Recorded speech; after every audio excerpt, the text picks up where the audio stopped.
안녕하세요. 비탐성에 오신 빛의 교회 지체 여러분들을 사랑하고 축복합니다. 기도하심으로 2024년 1월 16일 비탐성을 시작하겠습니다. 사랑의 하나님, 오늘 하나님의 말씀을 바라봅니다. 우리의 마음을 열어주셔서 하나님의 말씀이 우리의 마음에 새겨지게 해주세요. 예수님의 이름으로 기도드립니다. 아멘. 오늘 우리가 함께 볼 말씀은 사무엘상 19장입니다. 어제까지 사울은 다윗을 은밀히 죽이려고 했습니다. 오늘 19장에서 사울은 4번에 걸쳐서 다윗을 죽이려고 합니다. 그리고 이 4번의 죽음의 위기를 다윗은 넘기게 됩니다. 차근차근 이 4번의 사건들을 보겠습니다. 사무엘상 19장 1절에서 7절. 첫 번째로 사울은 다윗을 명령으로 죽이려고 합니다. 사울은 이제 다윗을 죽이겠다고 공개적으로 말하는 것이죠. 공개적으로 다윗은 사울과 원수라는 것입니다. 이러한 공개적 명령의 위험을 다윗은 요나단을 통해 넘기게 됩니다. 요나단은 다윗에게 들에 숨어 있으라고 하며 요나단은 사울을 다윗이 숨어 있는 곳에 데리고 갑니다. 그가 숨어있는 그 장소 앞에서 요나단은 다윗을 살리기 위해 사울을 설득하기 시작합니다. 요나단은 아버지 사울 앞에서 다윗의 좋은 점들을 이야기하며 다윗을 변호합니다. 이 변호들을 들은 사울은 요나단에게 이렇게 이야기합니다. 그래, 주님께서 확실히 살아계심을 두고 맹세하마 내가 결코 다윗을 죽이지 않겠다. 이렇게 맹세까지 했으면 마음을 바꿀 법도 하지만 사울은 바로 4절 이후에 다윗을 죽이려고 합니다. 이제 사울에게 하나님의 이름은 언제든 걸어도 되는 아무것도 아닌 것이 된 것이죠. 십계명에서도 하나님의 이름을 망령되이 일컫지 말라라는 말씀이 있습니다. 사울은 이 하나님의 말씀도 어긴 것입니다. 사울이 하나님과 동떨어져 있다는 것을 다시 한번 확인할 수 있습니다. 이렇게 위기를 넘겨서 평안할 것 같던 모습은 다시 변하게 됩니다. 사무엘상 19장 8절에서 10절입니다. 둘째, 사울은 창으로 다윗을 죽이려고 합니다. 다윗은 블레셋 사람들을 크게 무찌르게 됩니다. 그리고 그의 승리는 사울을 다시 악한 영에 휩싸이게 만듭니다. 어제 비탐성을 통해 우리는 악한 감정을 뿌리 뽑지 못한다면 마귀에게 마음이 넘어가는 것을 보았습니다. 이렇게 한번 넘어간 마음은 전보다 쉽게 마귀에게 넘어가게 됩니다. 악한 영은 사울을 사로잡았고 사울은 18장처럼 다윗을 죽이려고 합니다. 하지만 사실 사울이 다윗을 미워하며 악한 영에 휩싸이게 되었을 때 다윗의 모든 행동은 사울을 위한 것이었습니다. 사무엘상 9장 16절. 내일 이맘때에 내가 베냐민 땅에서 한 사람을 내게로 보내리니 너는 그에게 기름을 부어 내 백성 이스라엘의 지도자로 삼으라. 그가 내 백성을 블레셋 사람들의 손에서 구원하리라. 내 백성의 부르짖음이 내게 상달되었으므로 내가 그들을 돌보았노라 하였더니. 사울은 블레셋에게서 이스라엘을 구하기 위해 세워진 왕이었습니다. 즉 다윗은 사울의 일을 대신해주고 있는 것입니다. 사울이 묻혀야 하는 그 피를 대신 손에 묻히고 있는 것이죠. 그리고 다윗이 갖고 있던 그 수금은 사울이 악한 영에 휩싸일 때 평안하게 하기 위함이었습니다. 마음 테라피를 해주는 것이죠. 다윗의 모든 일들은 사울에게 도움이 되는 사울을 위한 것들이었습니다. 그러나 사울은 이러한 다윗을 죽이려고 합니다. 사울의 마음은 죄로 어지럽혀 있어서 올바르게 상황을 파악하지 못하게 되는 것이었죠.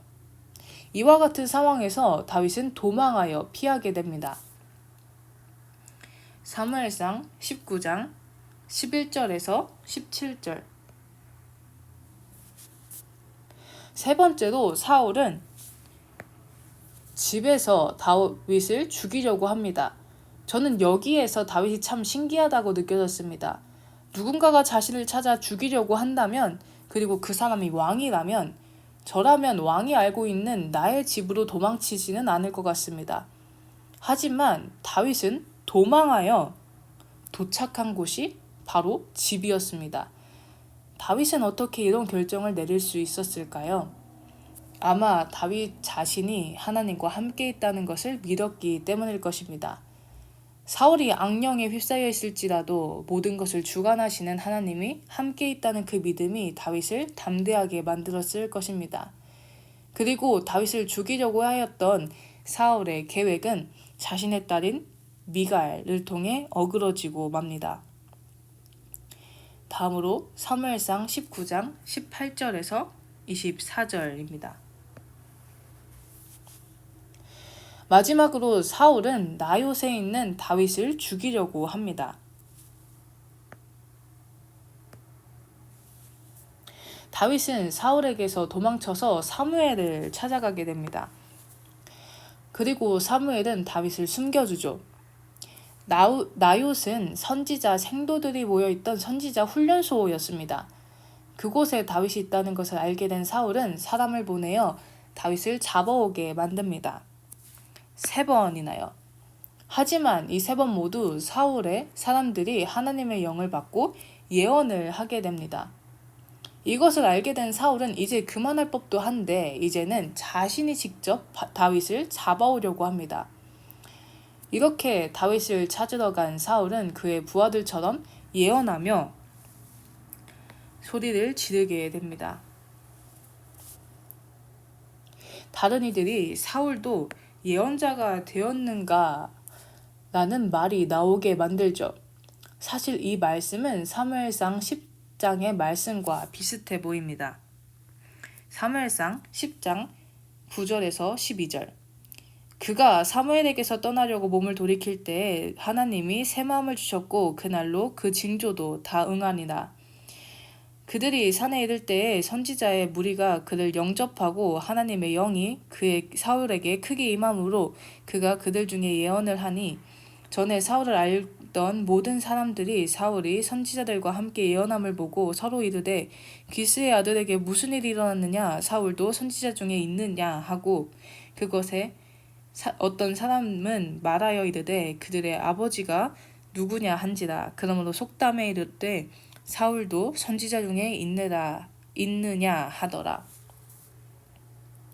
이 말씀은 사울이 사무엘에 의해 하나님의 선택을 받아 기름 부어지고 나서의 모습입니다. 즉 자신이 하나님께 부름 받았을 때 그 모습으로 돌아간 것이죠. 하나님께서 사울에게 다시 한번 은혜를 주시며 그가 부름받았던 그때 그 상황을 상기시키신 것입니다. 하나님께서는 사울에게 돌이킬 수 있는 기회를 주신 것입니다. 오늘 19장에서 사울은 4번에 걸쳐서 다윗을 죽이려고 했습니다. 이 4번의 죽음의 위기를 다윗은 넘기게 됩니다. 이것을 사울의 관점에서 보면 4번의 실패입니다. 그리고 이것을 사울을 바라보는 하나님의 관점에서 보면 무엇이 나올까요?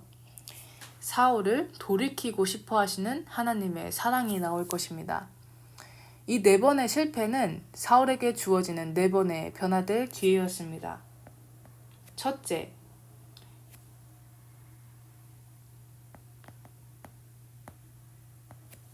요나단 앞에서 하는 사울의 맹세는 하나님 자신의 이름이 아무것도 아닌 것 같이 여겨지는 그 상황에서도 주시는 사울의 변화의 기회였습니다.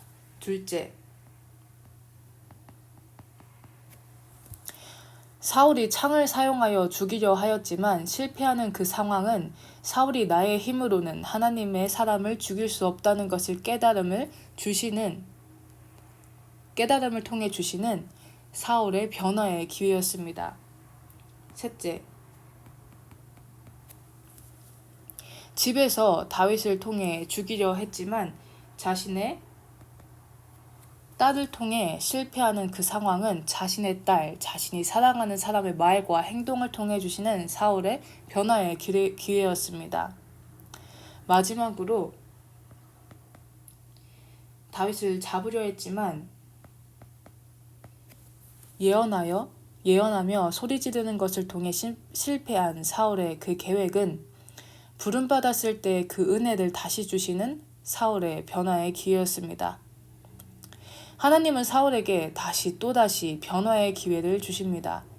그리고 이것은 우리에게도 마찬가지일 수 있습니다. 우리는 하나님 앞에 범죄하게 되는 그 자리에서 지속하여 주시는 하나님의 그 기회들을 무심코 넘기지 않기 원합니다. 우리의 마음을 지키고 하나님께서 지속적으로 주시는 그 말씀을 듣기 원합니다. 우리가 어긋난 길을 갈 때 여러분의 삶 속에 서 있는 하나님의 변화의 기회들을 놓치지 않고 그 기회들을 잡아 하나님의 사람으로 또다시 거듭나는 우리가 되기를 원합니다. 기도하심으로 비탐성을 마치겠습니다. 하나님 아버지, 우리가 하나님의 그 기회들, 사랑의 기회들을 붙잡기 원합니다. 삶 속에 있는 하나님의 변화의 기회들을 놓치지 않고 그 기회들을 잡아 하나님의 사람으로 다시 거듭나는 우리가 되게 해주세요. 예수님의 이름으로 기도드립니다. 아멘.